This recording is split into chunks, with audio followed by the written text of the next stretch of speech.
Welcome to my virtual campfire. I'm Crystal Kelly. It is times like these that our ancestors would have started telling stories around a campfire, searching for meaning in our existence. We all have our Corona stories to tell. Think of our phone as the warm glow of a virtual campfire. Each week, listen to stories from all over the world about how we, as humans, fit into the vibrations of Mother Nature and the universe. Collectively, let's co-create a future through conversation and storytelling and music. With love.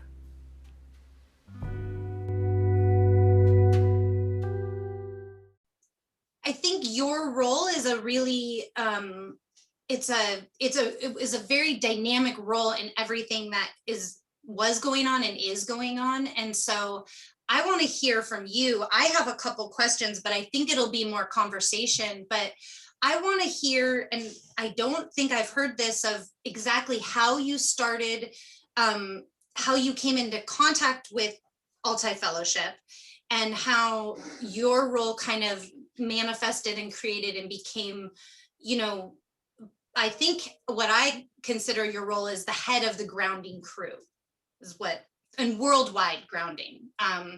And so I feel like that's kind of what your role was, but I want to hear from your words how you feel. And I guess we could just start there from wherever it started for you. Yeah, I was thinking about this recently because I was like, wait a second, how did I get involved? Well, and it started with, and I don't know if you can still see this pink, you can still see it? Yeah. So that's the violet flame invocation meditation image from Era of Peace. And they put on the World Congress on Illumination every year. Okay. And I had gone in 2009, which is right before my son was born. And during that time, I came into contact with a few other people in Seattle because I was just moving up from Portland after acupuncture school. And we started doing these invocations. We met at the library or in parks, depending on the year. And so I think we'd met for quite a while before Carol Hiltner came to one of our meetings. And I'm not sure how she heard about it, but I'm sure it was just out there. And we'd had different groups or different people come for every group.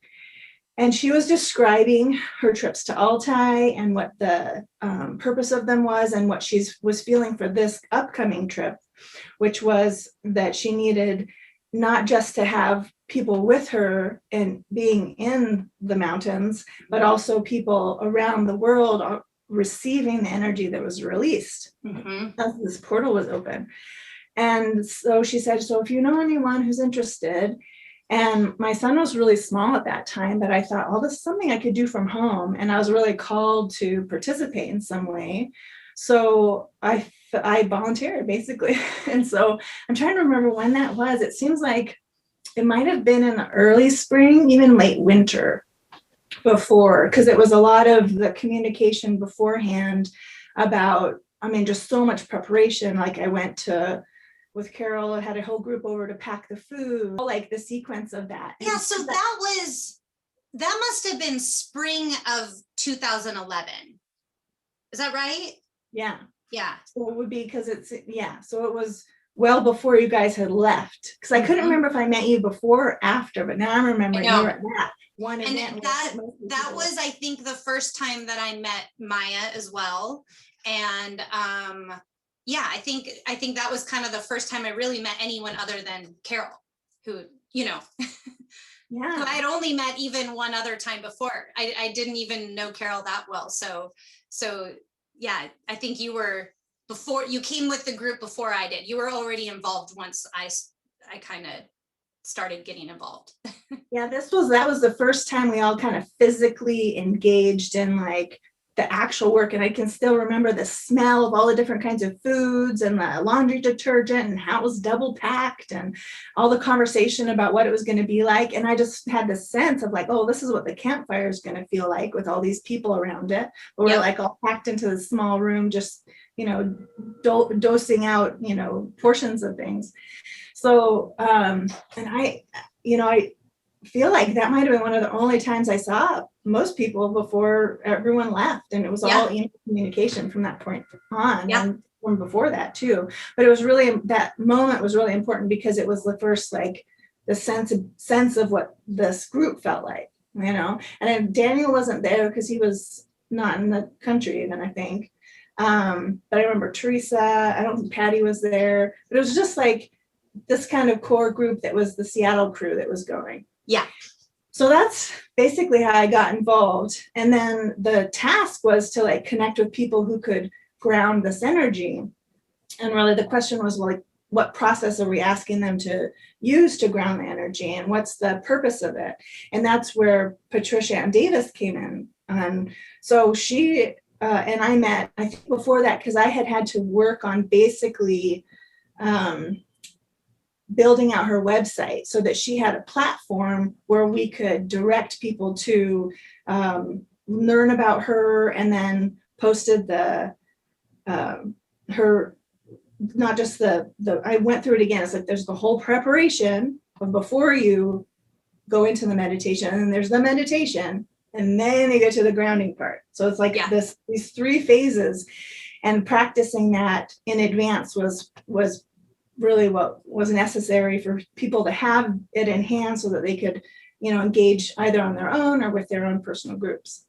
And after we had that, then I could start reaching out to people, and I just, would come across like, oh, this group is happening. The World Congress on Illumination was happening the same weekend that year. And so I connected with them, and they had like 700 to 900 people. And so they wanted to participate. And then I can't even remember, there was a big festival happening somewhere. I think it was in Costa Rica, maybe. But anyway, just all these different things I would hear about. And I've been meaning to look back at those emails to get a sense of, because I have a whole email list of all the people that I connected with, and it was like 120 people, and they were all heads of groups, and some were like groups of 5 or groups of 20, and others were like big festivals or meditation centers. So that's how it spread. And then I put it on a couple of different newsletters, posted about what was happening, and then Maya and Carol worked on translating some of the imagery and the history into these messages, and then those messages were posted with a link back to register, basically, to be part of the grounding crew. And how many people all over the world were you able to organize to ground during that full moon in August of 2011? Do you remember? It really snowballed and picked up steam after Carol left. So it was like all the parts got put into place, and then once the crew lifted off, the fellowship lifted off, and then it just went spread from here to here, and I was getting messages, and I kind of did a general estimate at some point, and I was like, I think we have close to 10,000 people. Wow. Because there was just like, 700 here, some really big groups that were participating all over, and then some other groups that thought they might have 100 to 200 if like their whole group came. And it was really before kind of like doing things online, but there was other people who were going to do it in their backyards or on the phone. Yeah. And so we did have it available on the phone for people to call in, and also had it recorded so people could download it. So, can we download it still? So that's what I had set up previously was the only thing I could find as a free download, which was basically a free service that then they would ask whoever downloaded it to donate to the service. Gotcha. Okay. I think, so that happened. And then I don't know if I have the original files. I mean, I'm sure I sent them. Yeah. And so they're in the emails of that time period. It's been 10 years. So I'm like, well, I don't know if things got deleted from Gmail. Right. But anyway, we still have what happened was Patricia recorded it on the phone with me, but there were so many words that were unintelligible that I re-recorded it with my own voice on something I had closer access to. Mm-hmm. And so that's the version that would be currently available. And what I'd like to do is get Patricia in a better audio situation so she could record it with her own voice and her own, the spirit that comes through. Yeah. To Shasta on the 23rd. I'm flying to Sacramento, and then Zach will pick me up. He's flying in like a week earlier. He travels for business, so he got the Airbnb for 2 weeks, and he's just gonna like work from there while he's, while we're doing our trek and everything. So he'll pick me up from the airport, and then I'll be there. We're going to spend 4 days on the mountain trekking with the shaman who lives on the mountain. And it's my understanding that the vortexes and the high mountain energy, they kind of hover around a certain altitude. And so we'll hike up to that altitude and then kind of circumnavigate to find the vortexes. I think he's very familiar. Paul, the shaman, is very familiar with the mountain energy. So he's pretty confident we'll find them easily. So I know weather in the mountains is always unpredictable. So it's, hard to know what will happen, but it seems like the snow is melting really fast this year, and trekking might be easier than we thought, because we won't hit snow until higher elevations. So makes it go a little faster, I think. So we'll just kind of see what we find. But back to the energy and the work that we were doing in Altai. I know when I was put into contact with Carol was from my friend Peter in Chicago. I had met Peter in Chicago, and he said, oh, well, he was telling me about this trip that Carol was going on. And he said, I can put you in contact with her, but she lives in Seattle. So you'll have to, figure out if it could even be possible. And I was like, Peter, I live in Seattle. Like, just because we were talking in Chicago, he just assumed, because my dad lived in Chicago. So I think he thought maybe, that was my home too, but I didn't explain to him that I was just there visiting, and that, I actually live in Seattle. And so the moment when I said, but I live in Seattle, Peter's just like, it's meant to be. Like, why would I be telling you the story? So I immediately got into contact with Carol, right after talking to Peter. And almost the day I flew back to Seattle is the day that I met up with Carol to finalize. I think it was the last week before the permits needed to be submitted when I finally, was in contact. I was the very last person to become a part of the group. So I felt like everything was aligned, and I had this feeling of, I just have to do this. And I didn't even really understand what a vortex was. I didn't really know what a lot of the things that you guys were talking about, what they meant. Now I feel like I understand it more. I've experienced it, the feeling of some of the energies and stuff. So I feel a little more comfortable talking about things that have more of a vocabulary. And I've learned so much from Patricia and from you. And I think that, but that feeling, that visceral feeling I had about going to Altai is how I feel this year going to Shasta. And so there has to be a connection. There's got to be some reason why that feeling would be the same, because those are the things I don't have the words for even to this day, but I know it, how it felt. And it's still, I don't know if that's making sense. And I know that, that you're also very intuitive, and you felt called to help with this. And tell me more about how those feelings ignited in you, and then how that is bridging to today too. Yeah, so a couple of things come to mind. So while I was in acupuncture school, which was 2002 till 2008, I'd had a car accident at the end of my time there. And so I ended up being, I had this whole trajectory of my life, and I had become a very serious meditator and doing Qigong and Vipassana meditation. And it was a lot of the process of unearthing the childhood traumas that I was working through. And so it was a tool that I had developed such a high value for. And I felt this release from that old stuff that had surfaced. And then all of a sudden I had a car accident, and it was all brand new. It was this whole oh, well, now my life is everything's been dead stop, gotta wait here, what's going on? At first I started getting better, and then I started losing the sensation in my hand, my grip strength, so my nerve was being pinched.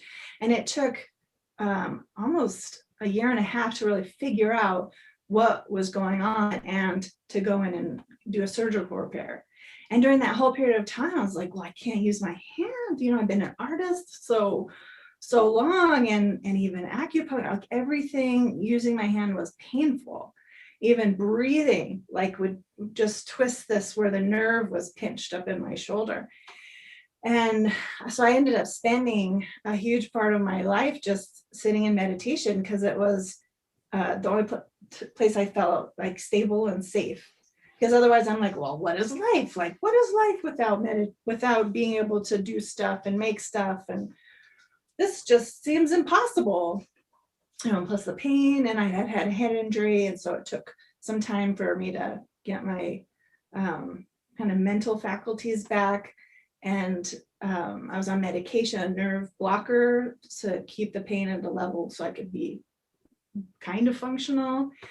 So anyway, so I was coming off of all of this and just really had to re-navigate my life. And in my experiences meditating during that time, I kept coming to deeper and deeper understandings and seeing things in the world and the universe, and connecting with humanity, past and future, and just realizing that being, existing as a human being with an open heart, and deriving our inspiration is the work.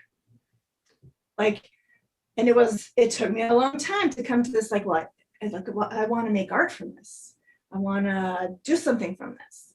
And it's like, well, that is not an option right now. And so then I'm just going to be it and just exude it and experience it.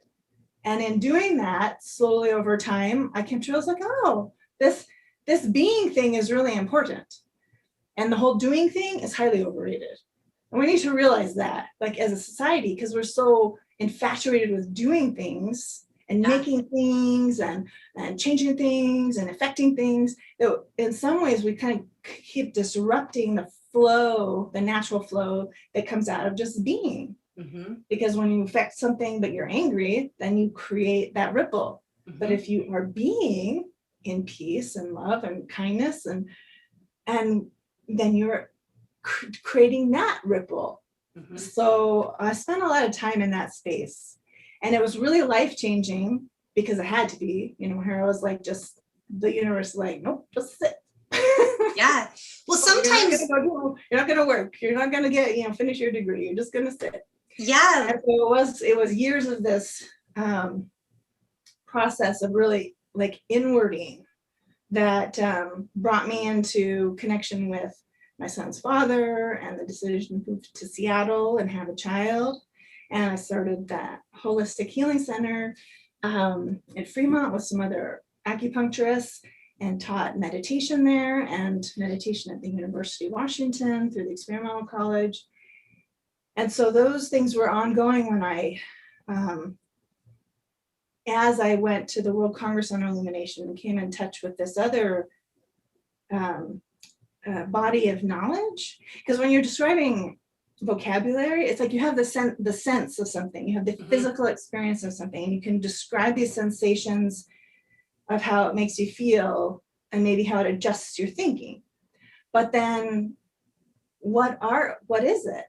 And I realized that, the Buddhists call it this, and Christian esoterics call it that. And so when I came across Patricia Cota Robles's work through the Era of Peace, I was like, oh, she's describing that thing I see. Now, that's what they call it. Okay. So now I'm understanding that this has a vocabulary, and then there's a whole history, and thousands of years of knowledge passed through. And but I also was glad that I wasn't trained that young, because then I wasn't attached to that one kind of vocabulary, because it's just a way of describing something that's a universal sensation. So when we talk about our bodily physical sensations and how we experience something and how they feel in us, which is what Vipassana meditation is really working with, just on the somatic level, then you don't need to describe it. Like the words are just kind of a convenience, you know, to communicate with people, and maybe, oh, we're gonna call this the same thing. But, you know, even in art school, I didn't ever feel like words were sufficient to communicate or to express or experience. So I just wanted to acknowledge that there's this like, well, there's some ways of knowing things. And I remember teaching this at one class where somebody came and said, oh, I've been studying Buddhism for years. It's like, oh, great. What kind of meditation techniques do you like to work with? He's like, well, I've never meditated.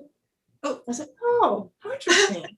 Okay, well, let me show you some things and see how you feel about actually, you know, experiencing this.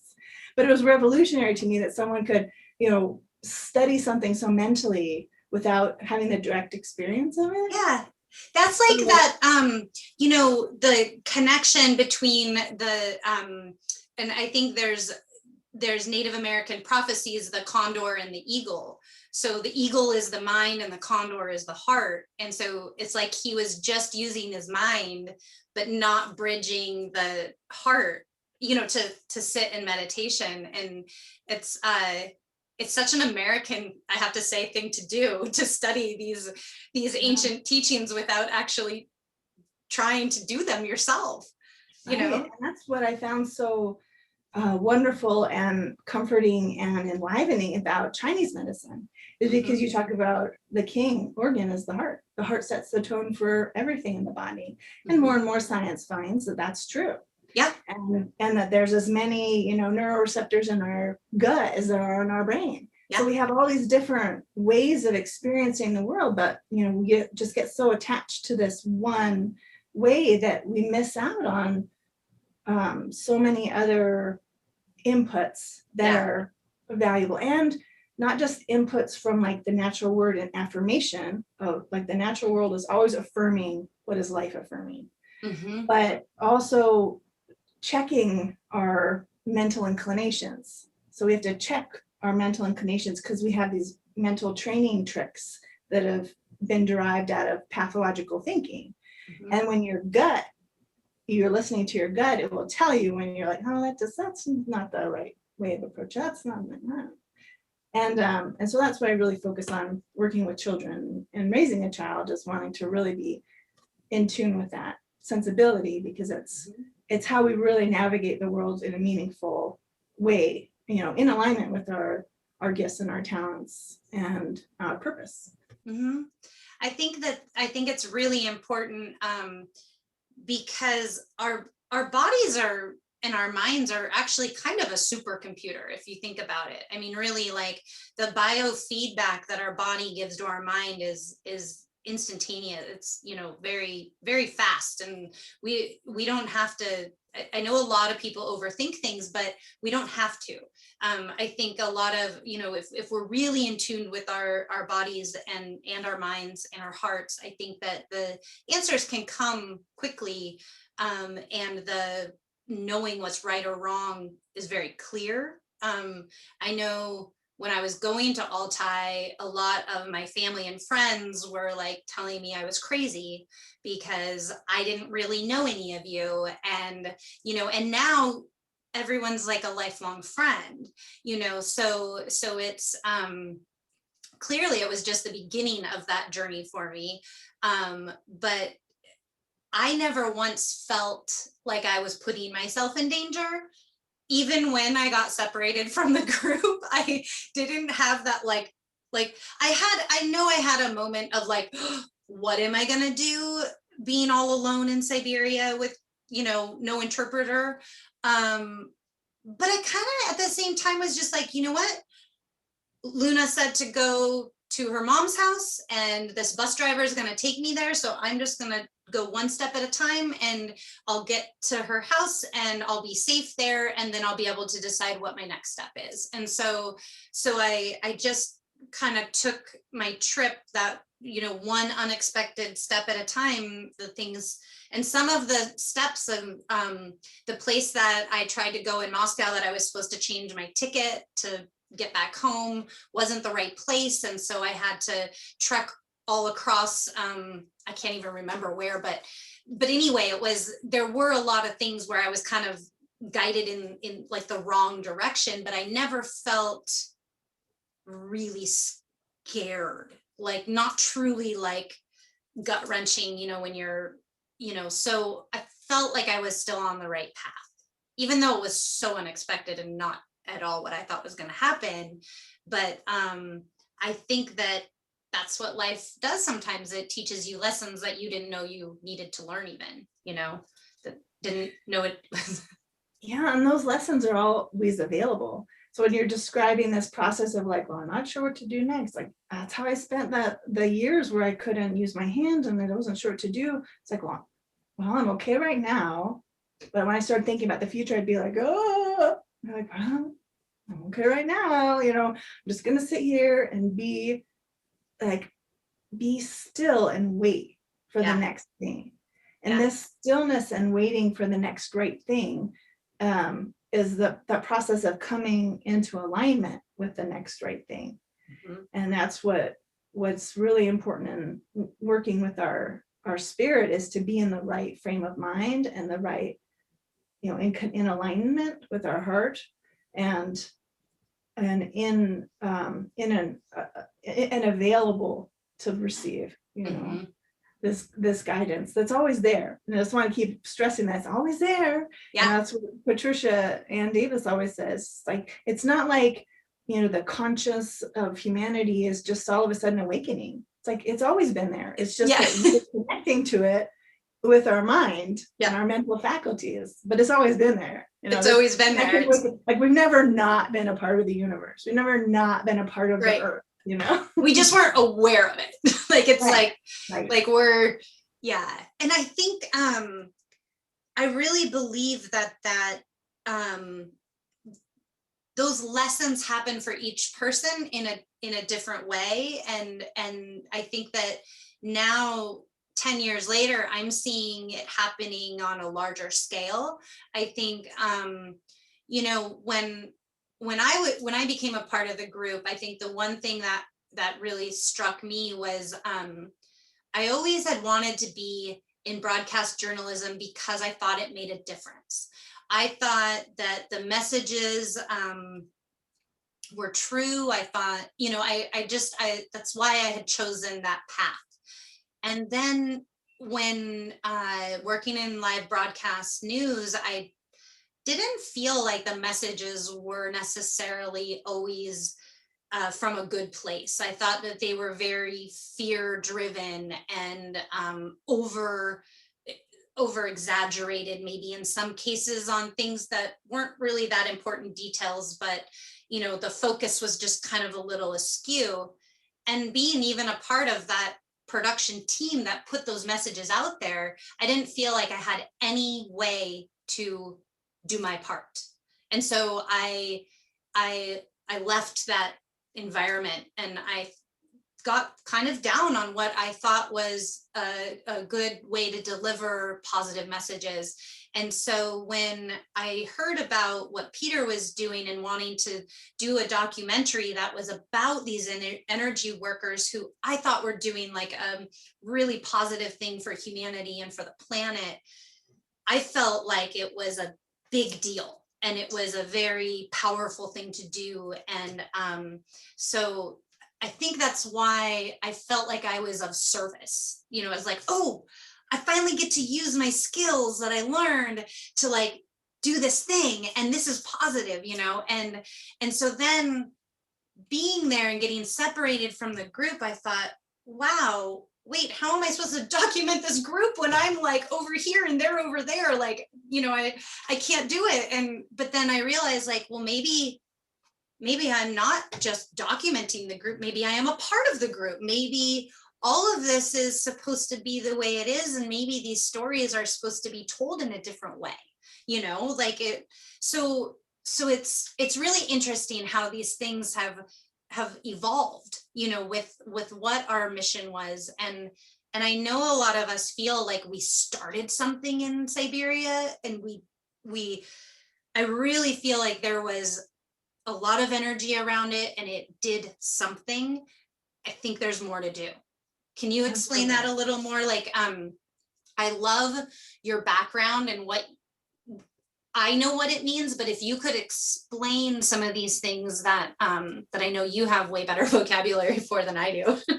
Well, I'll explain the history of this drawing, and it's more of a sketch of a dream that came to me after we found out as a group, and I don't remember at what point this happened, but that the Kojimamos, who are the shamans in Colombia, were also on the same mission. They'd been called to the same place, but they were ascending from the China side instead of the Russia side. And so once we realized that, I got very excited. So I was like, oh, this is, this is also a bridge between like New Age spirituality and like the indigenous wisdom. Because there's this, like, the New Age spirituality is always searching this higher plane, and the indigenous wisdom just naturally comes from the earth. And it's when they connect that you realize that they're part of one. Yeah, it's all the same. It's just energetic interface. So anyway, so that was very exciting to me. And as I was contemplating what their purpose would be coming from the mountain that they never left, like that was their whole life was on this mountain, in communing with this mountain and constant contact with the energetic vortices of the mountain. And why would they leave it was this kind of this overarching question, because it didn't feel like it was the same, draw that Carol had to come, but it was the same idea of grounding that was the same. So we also realized pretty quickly that we weren't supposed to talk about that because we didn't want to potentially interfere with their trip, because they still had to get permits and go through China and all the complexities of that. So we didn't really talk about it at the moment. But I had this intense dream where the mamos came, like mind merged. It was almost like they just took my mind and like showed me all of these things, and I was like, whoa. So I woke up and made a sketch, and then worked with interpreting the pieces of it over time with the vocabulary that I have available to me. So I'm not sure how they would describe it, because it was I was viscerally experiencing what they were showing me and then interpreting it. So basically the idea is that the energy of the earth is just always, so the Schumann resonance, it's always just this long wavelength of energy, and it's very neutralizing. So when we connect with that, when we're talking about grounding, it's because the energy of the earth is so long and powerful that it neutralizes all of the high frequency wackiness that sometimes comes out of our mental processes, the monkey mind. And so that's all ever present. And then the mountains are these, upwelling of earth, and the heaviness of the mountain and the upwelling of the earth all meet together in what is the heart of the mountain. And that heart of the mountain, as I understood it directly, becomes a fourth state of matter, because it's under such high pressure, it becomes plasmatic. And so from this plasma, the communication, this co-creative manifestation between humanity and Mother Earth and all of the energetic frequencies that manifest us as beings and solid creatures on the earthly plane, which is complicated. But here we are living it on a regular basis and breathing in and breathing out. So it's like a constant miracle. So the communication that we have with these portals is answered by the earth through the needs that arise. And so that's where like ores come from, like an ore of metal. And that's where like the deep mountain, reservoir of liquid comes from. And Lake Baikal is one of I think it's the deepest lake. The deepest it is, yeah. Glacier lake up next to a mountain. And so the same thing happens at the base of this, because it's so heavy, is that there's an alternate form of matter that arises. And these frequencies, these manifestations are uplifted and expressed, reflected into the sky, and connected from mountain to mountain to mountain So you see this clouds coming along, and then it receives this energy of the high mountain, and it is transformed. And when it rains, it delivers that information. And that was why it was important to have people receive the information as it was being delivered. And this wasn't just a one-time thing, it was the cycle going over and over again. So you see the whole water cycle is involved in this.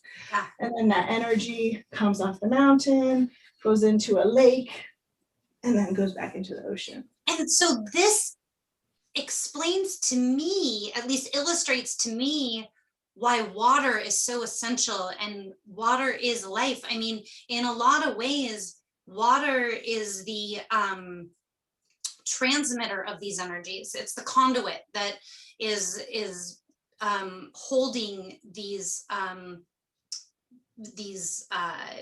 energies. That's the only way I can describe it, I guess. And so, I mean, we are mostly water. The planet is mostly water. So I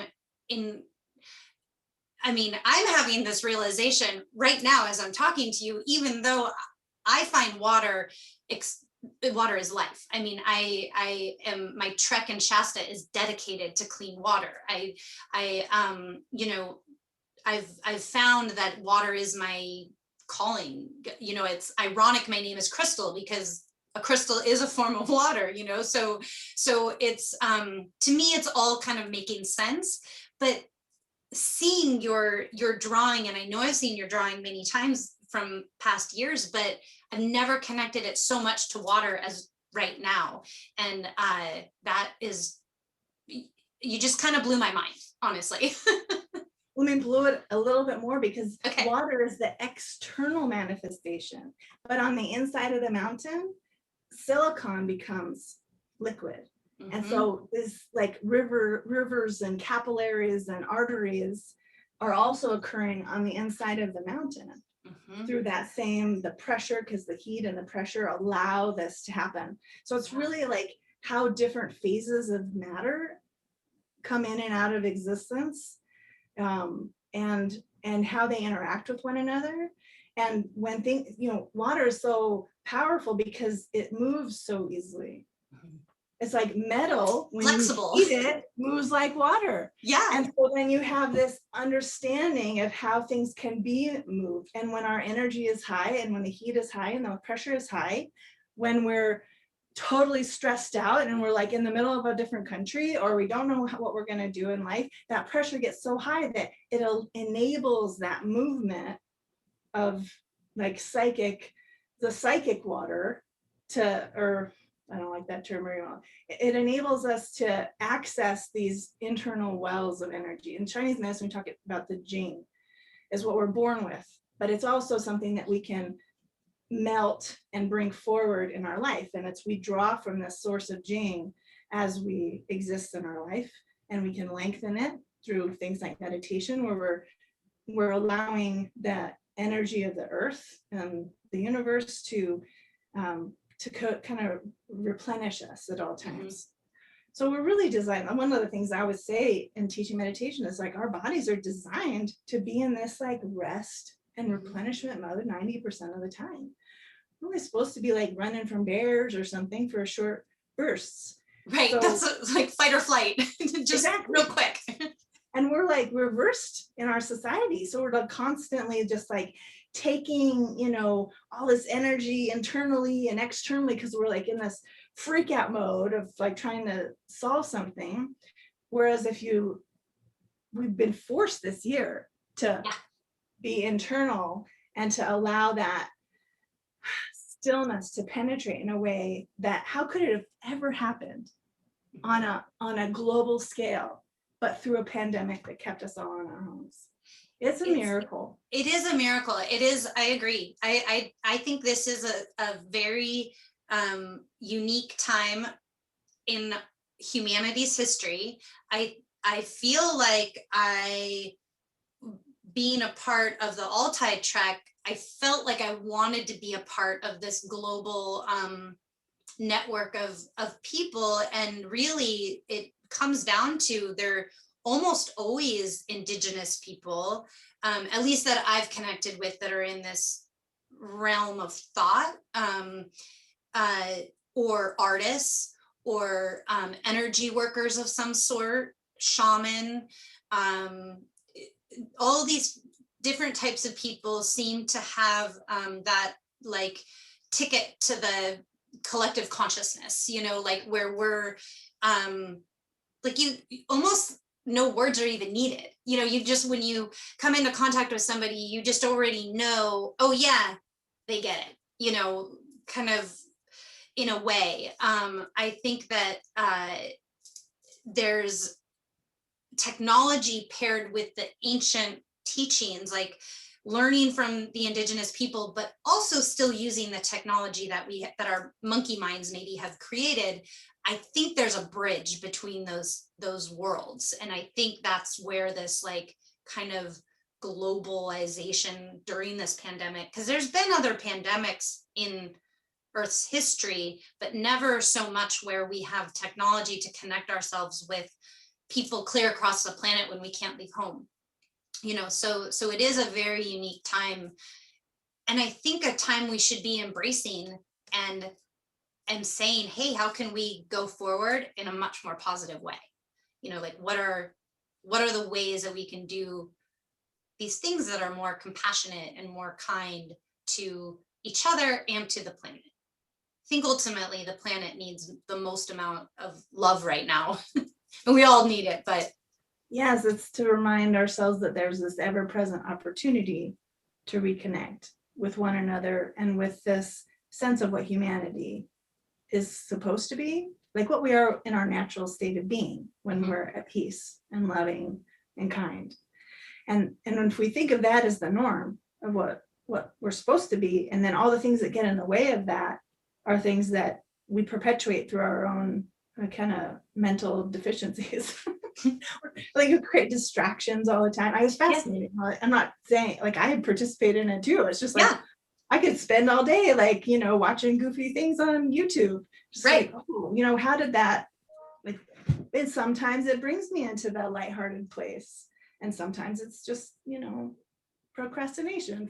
Yeah, sometimes it's just like scrolling, endless scrolling, and you're like, wait a second, I got nothing done today. Like, it's I know there was something you said too that I was wanting to reach back to reconnect when you said the consciousness. Oh, right. And how you can recognize, in one another, and to realize on a deeper level, it's this eternal conscience.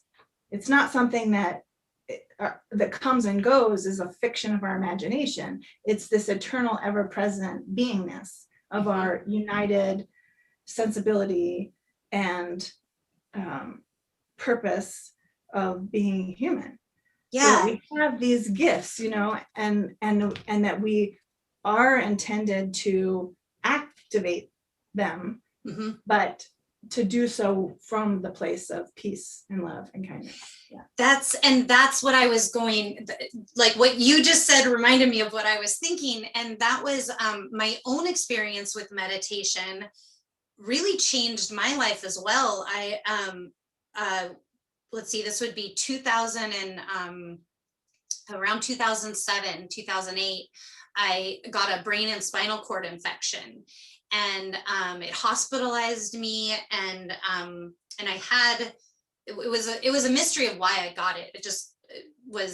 I ended up with some infectious virus, and I woke up and the doctors and nurses were all in hazmat suits because they did not know what I had. Like it was a really strange thing.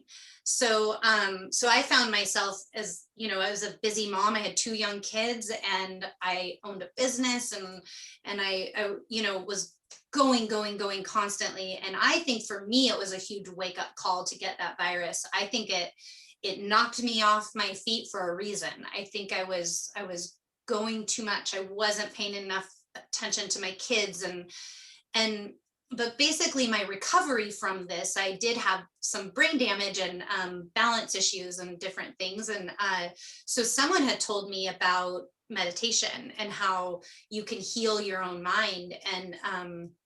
So I started reading a lot about neuroscience. Like just sitting still and reading was fine for me at that point. Like movement was harder than sitting still. So it was easy for me to have time to sit down and read and learn new things. And so I found myself reading a lot about neuroscience, and that led me into learning about meditation. And then that led me into learning about Buddhism. And then that started my practice of meditation and my journey to heal. And I thought all I was healing was that what the virus did to me. And I think what I ended up finding out and evolving, I guess, is that, there are much deeper things that I needed to be healed from that were making me cause all those distractions that you're talking about. I used those as a means to just kind of survive and not really focus on things that were probably more important, like health and our just our mental well-being, and so I think that in my life, I've gone through different versions of meditation. Sometimes I really like walking meditation, and I'll walk for hours and hours and just kind of be in another space, and sometimes I like sitting meditation. And when the pandemic hit, I had a friend in New Zealand, and he was a past real estate client of mine. So he didn't really know me that well. And he sent me this WhatsApp thing that said a 21-day meditation challenge.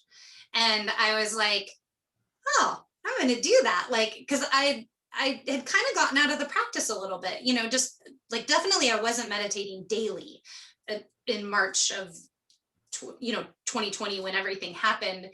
And I did this 21-day meditation right when the quarantine happened, and I forgot how much you realize, and the slowing down and the just regrounding yourself and how important that really is. And it made me realize that when things are chaotic, like when I was in Siberia and I didn't know what was happening, my meditation practice allowed me to have that calmness and that like level-headedness where I could just be like, okay, just gonna stop and I'm gonna figure out where I'm going next or what I'm doing, or I'm gonna just write in my journal until something makes sense, just something that is gonna give me my next sign, like which way I'm supposed to go. And so this 21-day meditation challenge at the beginning of the pandemic really spawned me finishing those projects that I had been working on for 10 years. I, wrote a book about it. And now I'm going to finish this documentary that I started back then, and this conversation is helping us to tell that story and bridge that time, and then think, okay, what all of this means something. How can we work together as, in this global network that we have now to really connect those high mountain energies? Because I think that at one point in Earth's history, those high mountain energies and the electromagnetic grid were like alive, like more connected than they are now. I had a dream where the planet basically like lit up like a Christmas tree. Like it was like just like a web of light just kind of went everywhere. And so I know when I go to Mount Shasta this time, because when I went to Altai, I didn't mentally, I had it in my heart, but I didn't understand it in my mind, how to connect to that grid. I think I learned how to ground. That was really important, but I didn't understand the connection of the higher consciousness and that grid. And so when I'm in Shasta and we find these vortexes, in my mind, I am going to be sending that electricity directly up to those portals. And I think that everyone else around the world that, because we're all strategically located all over at these high energy points, I think we can make more progress than we did back then. At least in my mind, I think I can, because I think I understand it more. But, you know, all we can do is keep trying. Right. And one of the things that's really, you know, the message is, you know, yeah, we got to keep doing this. Like, it's a constant practice. Like, Mhm. if we talk about it being alive, it is still alive. It's just without our participation as humans. Mhm. And that's what, you know, the indigenous people have been holding this energy and this aliveness for generations and generations, but they're slowly dying out. And so the new generations need to come in and to continue to promote this. And I was just thinking, like, what if we had done this every month ever since Alte? I know. And so if we make this commitment, let's just do it for a year and see what happens. Yeah. You know, see what that feedback mechanism is from the earth energy. Because when we Exactly. put that energy out, then something comes back. Yep. And when we put out this intention for humaneness and kindness and peace loving people, then that's what will manifest more and more. Yeah. And so I really love this idea of being able to have different people sponsor. So like I am making my plans to go up. It'll be a mini thing up on a smaller mountain. Well, it's not a smaller mountain. It's just, you know, we're higher up and here in Utah as a starting point.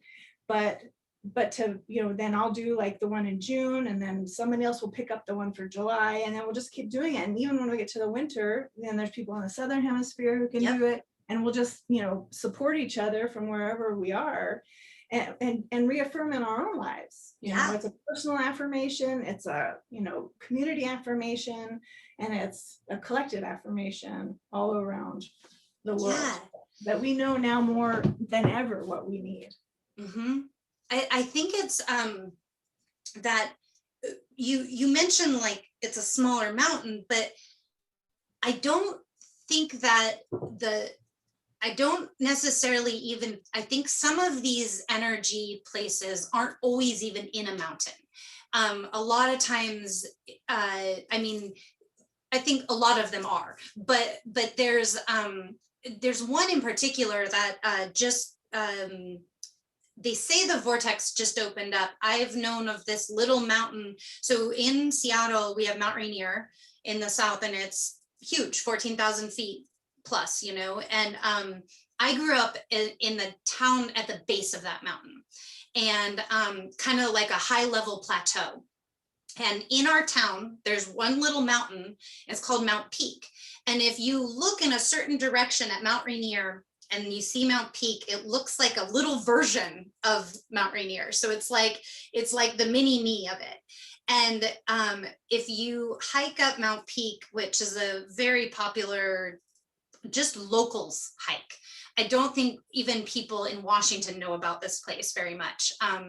Like we would run cross country up the mountain and down, you know, like that was like our route for, you know, practices and stuff. And so, because it's just a steep elevation really fast, and I would have to check the elevation of the mountain. But just recently, on the south side of Mount Peak facing Rainier, this vortex has opened between the two peaks. And my friend from that town, I did a podcast episode with him recently, and he is he's a physicist and an engineer, and he flies paraglide, and he's the scientific mind, not like, he doesn't call them vortexes, he calls them thermals. And he explained them to me in a very scientific way. And he's so level-headed and so smart, you know, like, and I'm like, oh my gosh. So these vortexes that I've been thinking of, like with energy, they have this grounding in science as well. And he said, you know, they really are magic places, because like he said, even he's been up in the air, you can tell where the vortexes are because of the birds when you're flying. And so the birds will fly into them, and the larger like raptors and eagle will circle the vortex, because upwelling from the earth is air and water and insects. And he said garbage sometimes, like literally things go up through the vortex into the atmosphere and come back down. And so he said they really are magical places because spores get put up there, seeds, all these things that spawn life, so when you are on the ground in a vortex, you'll notice a lot of smaller birds like hummingbirds flying or sparrows, and when you start getting in tune with the earth in that sort of way, and you start recognizing kind of where you are in nature, I think it's really powerful. And you don't have to be at a mountain. I mean, sometimes this happens in the middle of the desert, in wherever these thermals or these vortexes or whatever you call them happen with these upwellings, and I think because of weather and electromagnetic energy, I think they move around the planet a little bit, and different times other things have more energy than others. I've heard shaman explain it better about the different times of when things are more powerful than others, but I think that I think when you're there and you experience it, you are like, okay, now I get it. I don't know if, yeah. Yeah, absolutely. I was just reflecting like, and we have that like interpersonal experience too. So many times doing Vipassana meditation where the goal is to sit still and observe, just be and observe and observe and observe and use your mental faculties of observation of where you are and present. And like so many weird things happen, like vibrating and, heat, and like cold, and weird sensations. And you're like, well, nothing's happening that I can see, but you feel it. So there are things that are just beyond our sensory, but our observational mind is so much, one of the things to keep it like this idea of like the subconscious is just like the places we haven't observed. So when we are fully conscious, then we have no subconscious because we're aware of everything. And it's a lot of information is coming through our relationship to everything around us, to the stars above, and the weather, and the plants, and the smells that are coming off of them. I mean, spring is so powerful because there's this incredible upwelling of life force, like starting to it's like it's melted, and the pressure and the heat, and it's like picking up energy. And when we get in touch with that, we feel it in ourselves. And that's one of the things that I love so much about Qigong is it's a storytelling. And I just took this cherry blossom meditation, and it's so beautiful. And we get to bring in all these energies of peace and of happiness and of smooth transitions and of longevity, working hard to like be strong for the long term. And it's not just longevity of like our life force, but longevity of our beingness, beyond this life, and connected with past lives and our other people, our descendants, our future, and our past selves and our ancestors, and it's all together. And then we bring in the luck. And then we bring in the love. This is my favorite. And it's part of this whole process of coming into touch with all these different aspects of life that are really expanding at this time. And so that we're planning this, that everything's just, the momentum of it has just been extraordinary, and you're channeling so much of it and reaching back through this, 10-year process, this decade-long process, and knowing that Carol Hiltner is now on the other side, also weaving it through. And, and for Maya's message that we've all been in this situation before. So in like different times, different people take point on different, opportunities. And so whenever we have this opportunity, we can know that we have all these people in the past and in the future, in body and out of body, who are supporting us. Yeah. And that's what we're doing, even if it's just us in our room meditating. Yep. Or we're, part of a much larger expression at the moment. Yeah. It's exciting. I think that this is I think that bridging having the time to slow down has been a gift during the pandemic. Just having more time for meditation or more time for self-expression. I found myself during the pandemic learning how to play music, and I didn't grow up learning how to play music. My parents weren't musicians. I just wasn't exposed to it. And my life never took me in that direction. And then all of a sudden I went to the desert and I went to Palm Desert to Joshua Tree, and just as a close place to still get away during when things are shut down. We couldn't even like go to a restaurant or anything, but I was just found myself in the middle of the desert with two friends, and all of a sudden I come home wanting to play music. Like I don't even know, like, and I have like a wooden flute and I don't even know what I'm doing, but like one of my friends says, well, you aren't playing the flute is playing, the flute is playing, you're just the breath going through it, you're so when I think of it that way, I think, well, then there's no right or wrong, and I can just do this because I feel like doing it, and I don't have to be trained or anything like that. And I kind of let go of that mind part where like, okay, I'm just not even going to learn anything. I'm just going to do this and experience it and see what happens. And it's been quite a journey for me.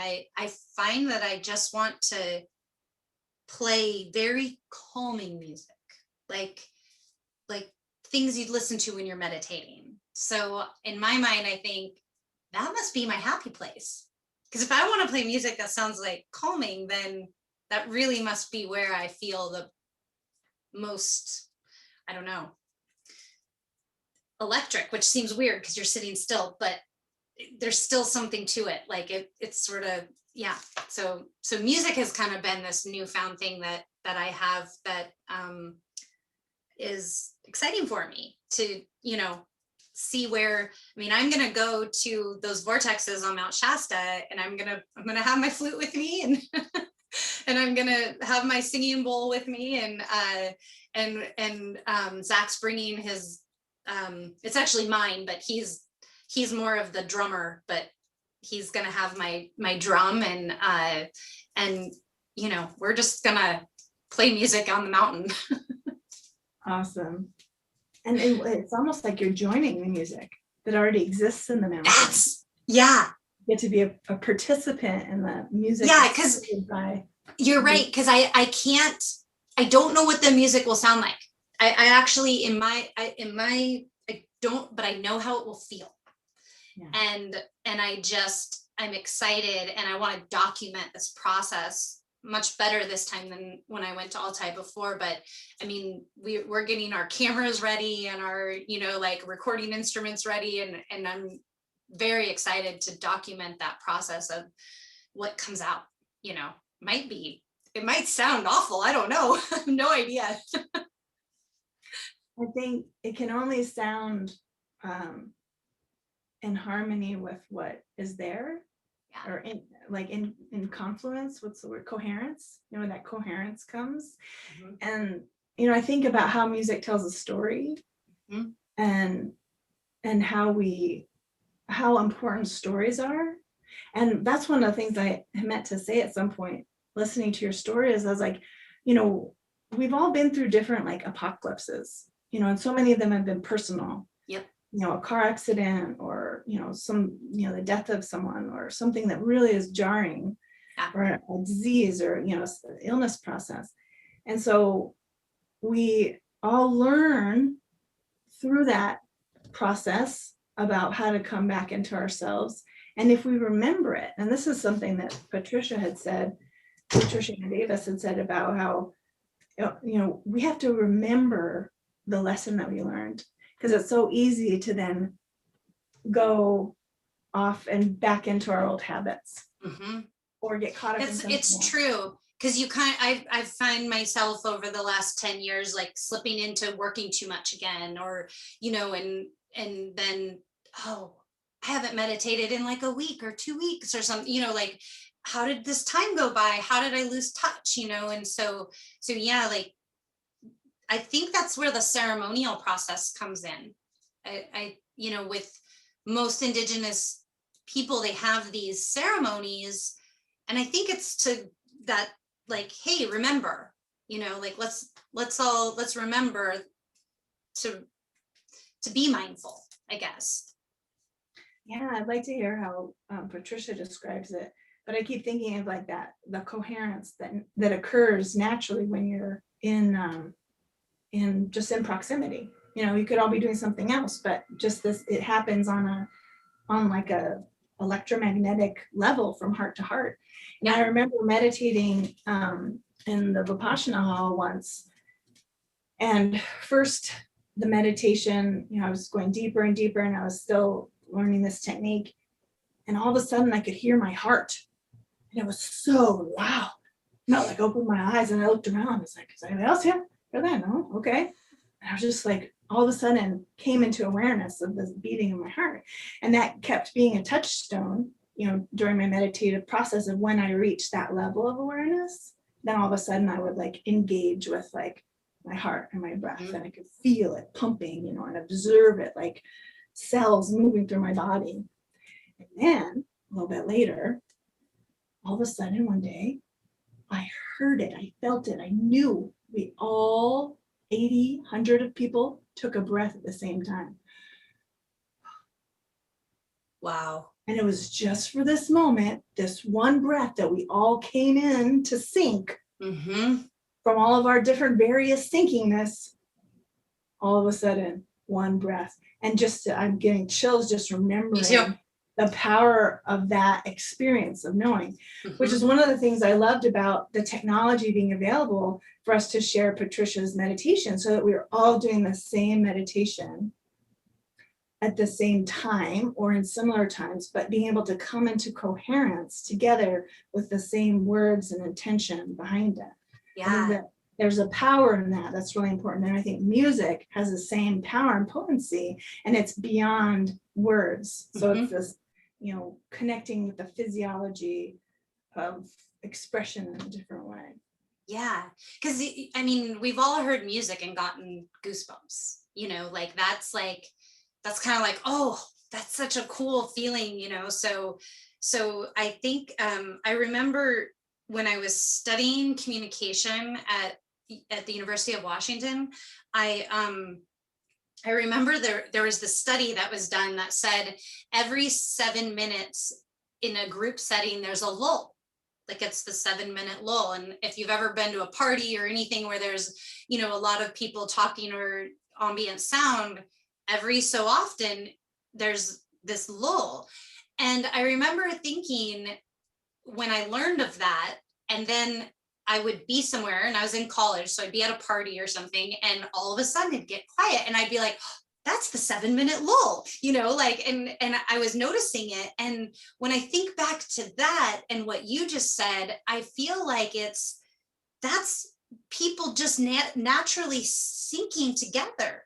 It's that breath that the group is taking, so there's got to be something even, deeper connected that causes those things to happen naturally. It's not like everyone says, oh, 7 minutes, like, everyone be quiet. It's definitely an internal programming from our shared physiology. Yeah. Like, we all 99.9% exactly the same. And so it's just these small slight differences in our experience, our physical experience. But one of the things that came to me when you said that, let me find it again. Oh, it's like the beginning, and when we are wise and we recognize that happening, then we have this opportunity to then to set a tone or an intention from that, or to be the one who has the strongest impulse for good to permeate through that space. And that's work. Yeah. Be in that place and to be ready for when it happens. And I feel like we've all been working on our different sinks this last 10 years. Yeah. And all of a sudden it's like, oh, we're going to do this now. Yeah. We're coming back in together again. Yeah. And it's stronger now because It is. it's there. It's, that initial impulse that would bring the Koji mamas out of their sacred mountain was a deep earth impulse. And now we have a collective humanity, global impulse to receive that in a way. They were so much more in tune to it because, I mean, I think their lineage was like 2,000 years or longer, and none of that lineage had ever left that mountain because they believe that they're keeping the heartbeat of the planet beating. So they're like the holders of the heart, I guess. And when you are that in tuned to Mother Earth and you hold her heart, I think that to leave your post, that's a big deal. Oh yeah. And when they were there, they knew the magnitude of it, whether anybody else knew or not. But it was a moment in history that quite possibly might have, them leaving might have changed the course of humanity's awakening. Maybe That's exactly what came to my mind. That was this, like, it altered the course of, because they had to shift to a more powerful portal because their portal was weakening. And that was part of the dream too, was to say, oh, well, why are you going to Mount Beluga? Well, it's because it's an ancient portal that has been undisturbed. Yep. Or less disturbed by humanity's, influences. It's a little more protected. And so that was what they needed to go to release that, so that then it could be brought into all these other mountains. So they also were the ones, for whatever reason, that were in the place to do that, to join to be the other side of the mountain and to join with this, kooky group of white people coming up. Patricia was there as the native, and then there's the Altai people. I was going to say the Altai people too. Yeah. They're like, even though a lot of us were, like you said, like the white type of skin, but the and this is what I learned from Patricia Ann Davis so much, is that, like, she says we're all five-fingered people. Like, just because we come from different places, we're still together, and there's like, our hearts are still connected. And I think that motion of the Koji Mamas trekking all the way across the world, probably to the furthest point from their home. I don't know that for a fact, but yeah. From Colombia to Siberia, I think might be the longest distance you could possibly go. And to touch the planet all the way across, and to then reground yourself in that new ancient place, because, like you said, it's protected. And I think of it as like, Siberia, I think, is the largest landmass on the planet. And of course, in the middle of Siberia would be a very sacred place, because the planet has put her body all around it to protect it. And, that wilderness is vast. I mean, there's a lot of vast wilderness, but that is like, you're really in the middle of nowhere. I mean, until you experience it, I remember even my mind was a little blown, thinking it took me a 24-hour flight just to get to Moscow, and then an overnight railroad just to get to, actually it might have been 2 days on the Trans-Siberian Railroad just to get to Novosibirsk, which is like the biggest city in Siberia. But even that felt remote, even though it was a big city. But then you have to leave there to go to Altai, to the mountains, and that's another day's trek. And then once you're in the mountains, then to get anywhere in that wilderness is another few days trek. So I mean, it's a long way. Right. So they must have had, so to say you meditate for 2,000 years, in one place, and those meditations are passed down through the lineage of their people, because they're mindful of what they're doing, and they never lost touch of that magic, I guess. So what they did was just, it was important. And I think I actually think we would be in a different place if that hadn't happened. It was a turning point in history. And the one thing that that I think is connected, and I've never heard anyone else say this, but I really believe that the work that the Koji Mamos did and that we did in Siberia, I think it triggered the Occupy movement. I felt the same thing as it was happening. I was like, Mhm. oh, here it is. This is what's happening.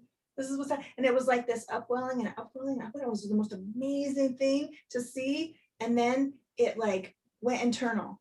Yeah. The person learned so much as they were participating, and they're like, well, how do I manifest this in my life?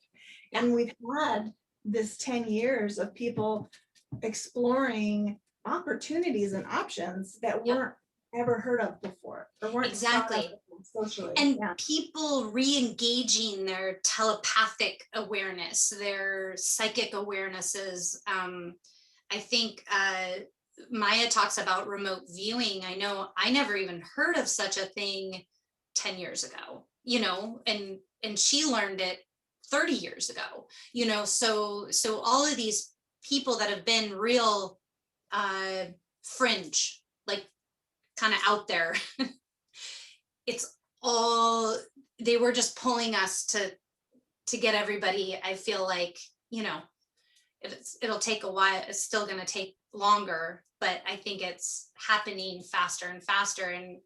And you're right, watching the Occupy movement happen, I got that feeling. I don't watch the news. Ever since I left TV news in 2002, I've never watched the news since then, but I do follow it. And so, I would read, and then I remember we had a phone call. I think it was Carol that was explaining the Occupy movement. Oh, it was you. Okay. I had been, at the time, I knew people who were becoming involved in it. And then at some point, because I had learned sociocracy as part of the methodology for implementing our holistic wellness center, and I'd worked with different groups from that, I was invited to mediate some difficult conversations that were happening. And so that was really intense. And I felt, again, like that calling of like, oh, I can do this. This is a way I can help. And it was like these 4-hour meetings, and a lot of people were able to connect with one another. They never came to an agreement. And I very quickly realized, like, okay, this isn't the goal. The goal isn't to come to an agreement. The goal is to understand one another, so that then you can work in concert with somebody you understand, and not be in conflict. Yeah. Just work in different kind of areas. Yes. I think that's one of the biggest inhibitors of people working together in larger movements, is this idea that you have to be friends with everyone. And it's like, that's not at all true. Yeah. We just have to acknowledge where we have common goals and how we can work together in the ways that are mutually manifesting this life force. So when we're in alignment, then it's a lot easier, because then we're all in alignment, and then the force of life is the one that's carrying through, really. It's when things get difficult and seem like they're impossible, is when we know that we're butting up against our egos, or some kind of misconception or misunderstanding, or a lack of awareness, or like ways of looking at other people that are judgmental, or our own prejudices, basically. And so it's all an opportunity then to say, well, okay, if the truth is that we're all alive and humans together with the common goal of humanity being human and continuing, then it shouldn't be this hard, but it's that we've created difficulties through our thinking that get in the way. And so we have to undo our own pathological thinking in order to allow us to see the new options. Plus, we're in a time when these opportunities and options are changing because the earth is changing, the energetic frequencies are changing, the way that energy moves through the earth is changing. It's like, when you say portals are shifting, well, imagine the enormous consequence of that shift to the entire ecosystem that is built around it. Mm-hmm. And so we're seeing that happening on a large scale, and it seems really dramatic in a lot of ways, like, oh my gosh, it's the worst thing that could ever happen. But we also don't know what that shift is going to happen. And if we allow the fear of change to inhibit our participation in change, weather's going to change, the climate is changing. And so how we participate in that by amplifying what is good in life in all of these ways that it can work for us. Like, there's more desert in some places, well, that's more places we can collect solar energy, as an example. And then the water is being washed away because there's no place to keep it. Well, that's what we do, is we create wetlands and ways to keep the water so that it can be filtered out into the earth, so that it can create ecosystems of which we are beneficiaries and participants. Mm-hmm. Those are the big systems. And I think part of, like, when we talk about technology, we have an ability with satellites to see the whole world all at once. Yeah. And what's happening, and all these measurements that are happening, and that measurement that was taken, I think it was like in 2014, that just showed the hurricane, like the solar hurricanes that occur. Like, well, they were kind of theorized. Well, now we know they happen, and we can assume that they're happening all the time, and that there's implications for those kinds of monumental space weather events, on Earth. Yeah. And so our awareness and it's almost like not a culpability, but like a culmination, or a responsibility. Like, we're responsible for all this technology we've created to do things that are life affirming. Not just for this group or not just for that group, because it doesn't ever really work that way. Mm-hmm. It's either all or none. It's either life is working or it's not. Mm-hmm. So keeping that in mind, that it's a yes or no, of like, yes, we're in alignment with life. This is a beneficial thing. There's good that will come of this. It's not just like, well, I want my piece and this and that and that. And then you break it apart. Well, it doesn't work anymore. Yeah. It has to be part of a whole, because it is the whole. It's the shifting is making me think, because this documentary, we originally called it Shifting Circles, and I think that's ultimately what it still is. And I have this visual of when in the vortexes, when the birds are flying in a circle, and if you think of it in large scale across the planet, we really are just a part of shifting circles all the time. And I believe the reason why humanity is here is because we're creative, and we have the ability to adapt when things shift. And so I think that our creativity is the key, maybe if there was some door to open, it's the opening the portal to adapt and to live those life affirming, because all of this is like serious, but we also have to remember that we have to have fun, and we have to, why are we here? We're here to experience and to make things, to be creative, to beat drums, to make vibrations, and to add to what's here. So I think our creative force is important. Wouldn't it be cool if, like, we all just realized that our real job that we're supposed to do for 8 hours a day is like make music and art and love on one another and play and all the things that make us human. Like, that's like my pipe dream. Like, I just would, like, my pipe dream is that I could hang out with my kids, I could play music, I could cook if I wanted, if I could, I could have people, like-minded people around me. I could paint. I could, do all these things I love doing, including playing music. Just all these things. That's my ultimate life goal. I don't know if anyone ever really gets there though. Well, no, I we have to, because that's when we know we're really being human. Yeah. Like, our humanity has risen to a level where we're all able to play. Yeah. Play and express ourselves creatively and lovingly, and with our animals and our friends, and there's no enemies. There's just maybe people we don't hang out with as much. Yeah. There's no more of this nonsense.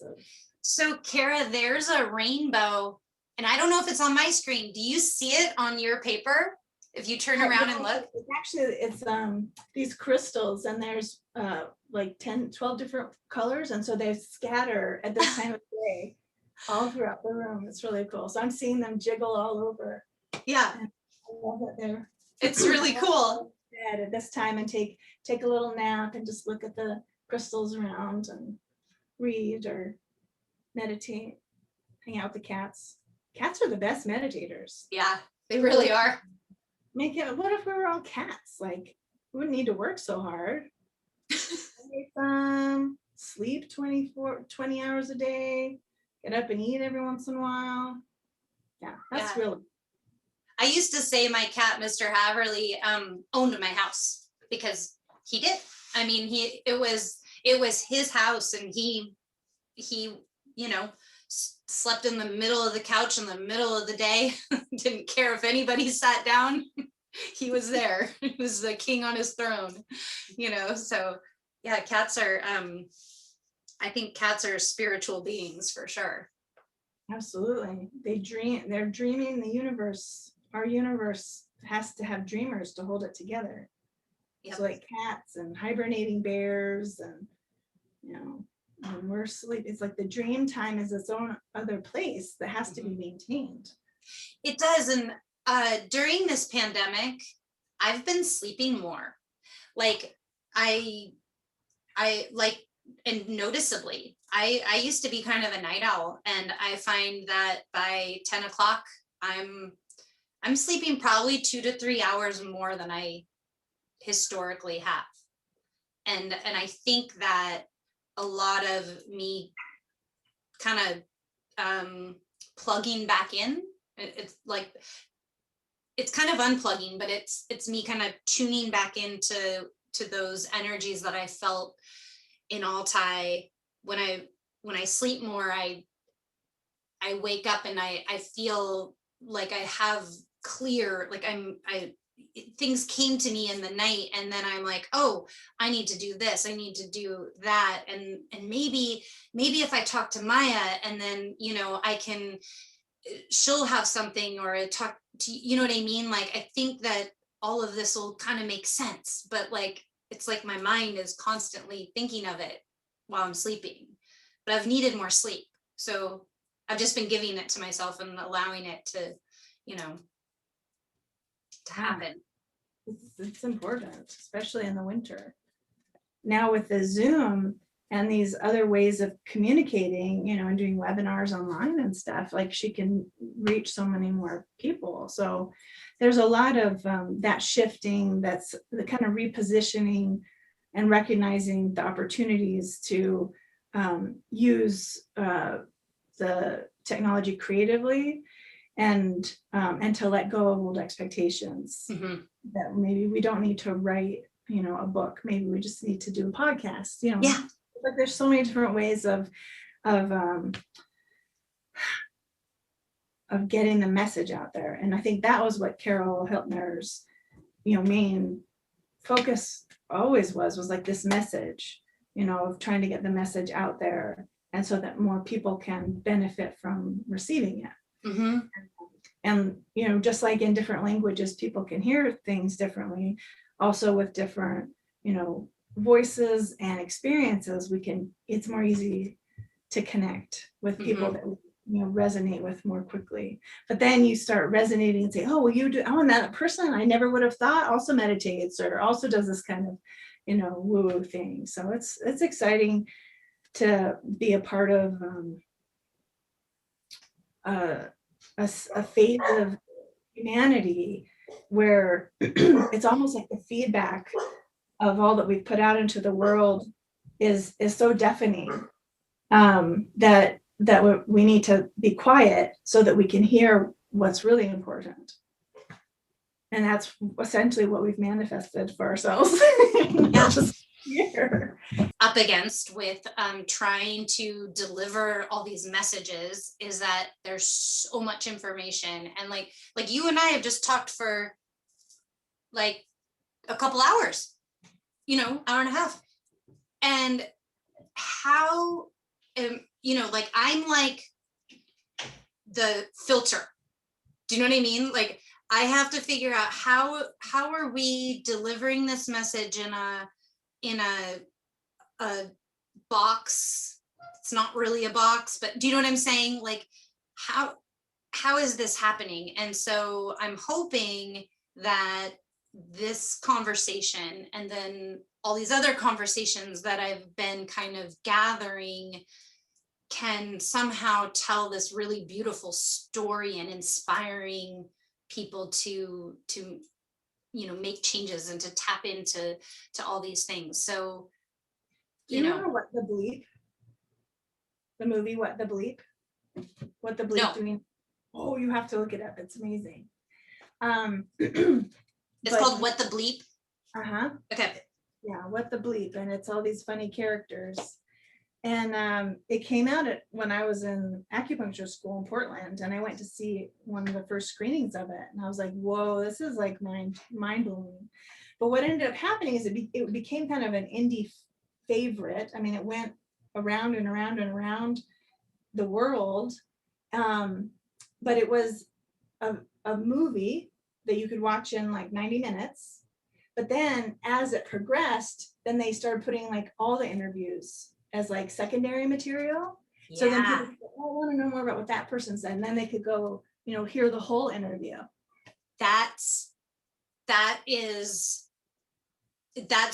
genius. And that's like what I've been trying to do with my podcast, is to have these conversations that none of them are really connected, but they are in some way, some like esoteric way. We're all kind of having the same conversations, but in different modalities, So some people are talking about music, and some people are talking about art, and some people are, talking about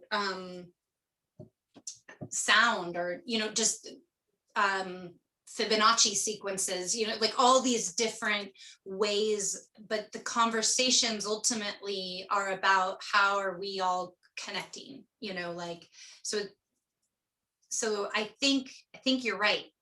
I think this is like, there's going to be one documentary, and then all of because we have that ability with technology now to do that. We don't have to choose. Yeah. Right? You just had to tell a story at the moment.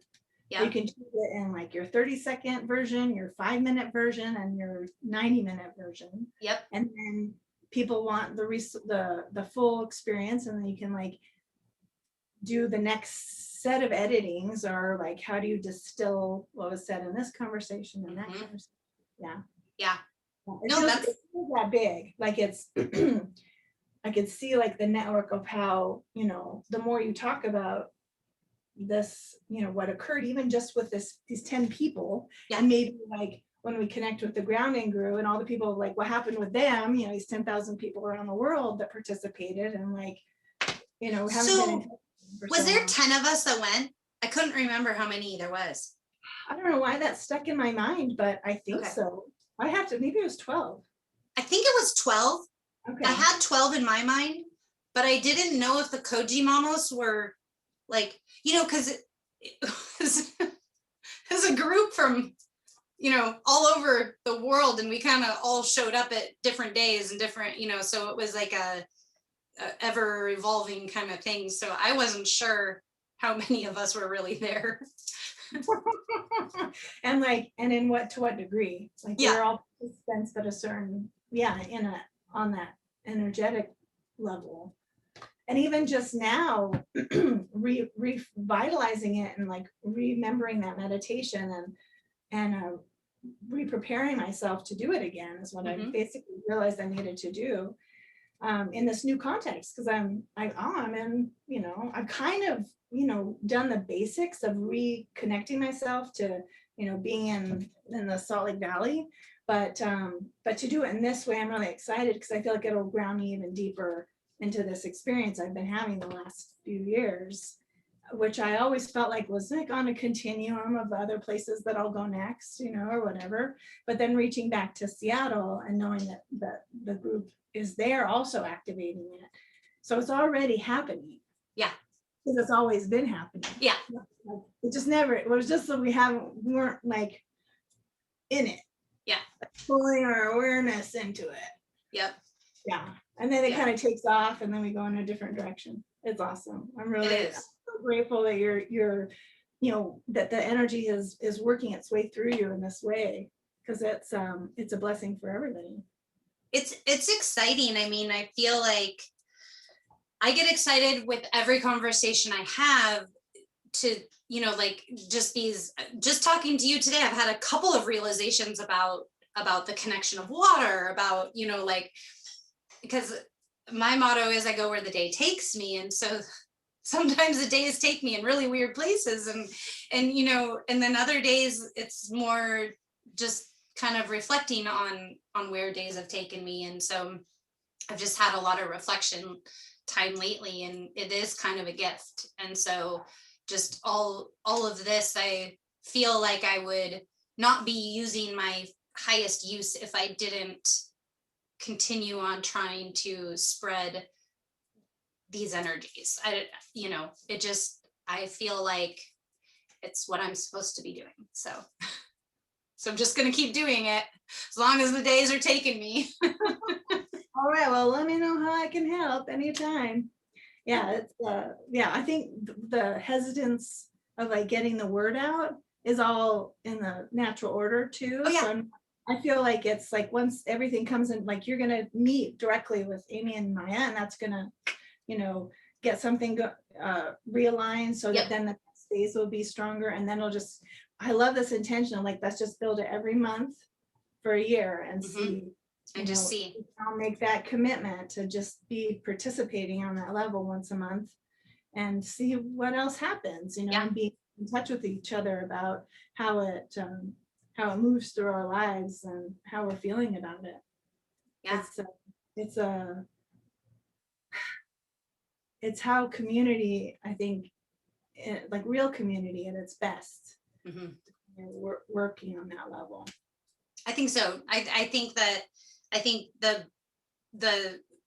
when community is at its highest level is when every individual is on their soul path, because they're all going to be different. So we might as well help each other out in all of our paths. So I think that I think it is exciting to see what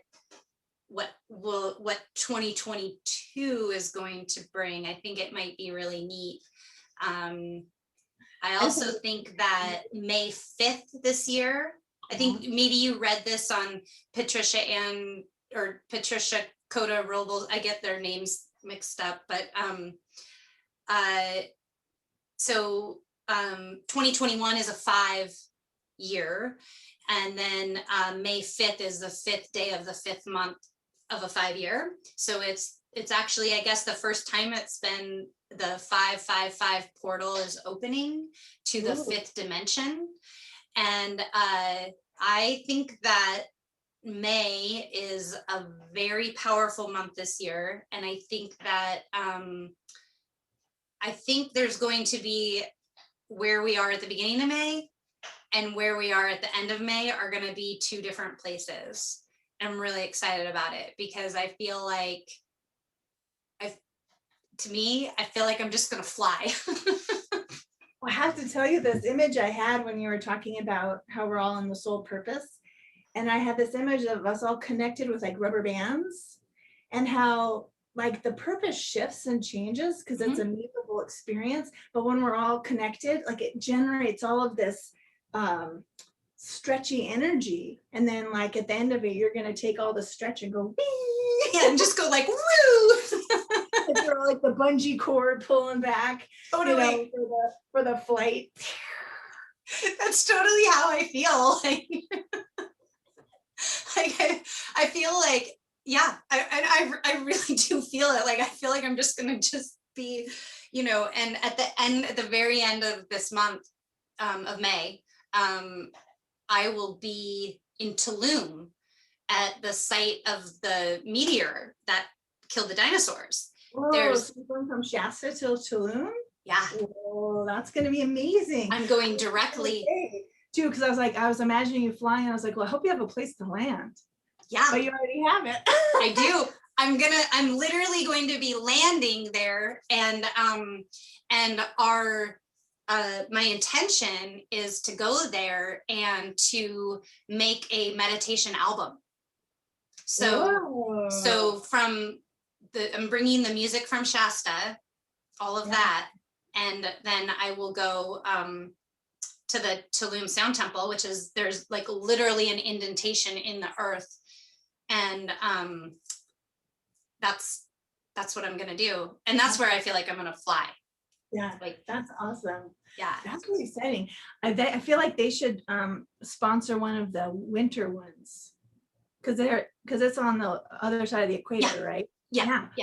So when you go there, you can figure out which month you want to do. No, we will figure that out, because I think they will also be meditating, a group of Mayan women, his indigenous women, and a couple energy workers that live in Tulum that are from like all over the world. On the 26th, they'll be meditating too. Yeah, I read the description in the blog post. It's amazing. I think it's going to be really cool. And I can't believe I'm going directly from the way it all worked out is just, it's so typical of how things work out for me. There's like random. So I feel like you're going to need that after that. And then you ground that and then come home. Yeah. So then I'm just going to, on the 1st of June, I'll go back to Seattle. Okay. Wow. Okay. That's going to be a wild ride. Yeah. Awesome. And then you'll write about it and have a new project, kind of completion projects. I had one more thing I need.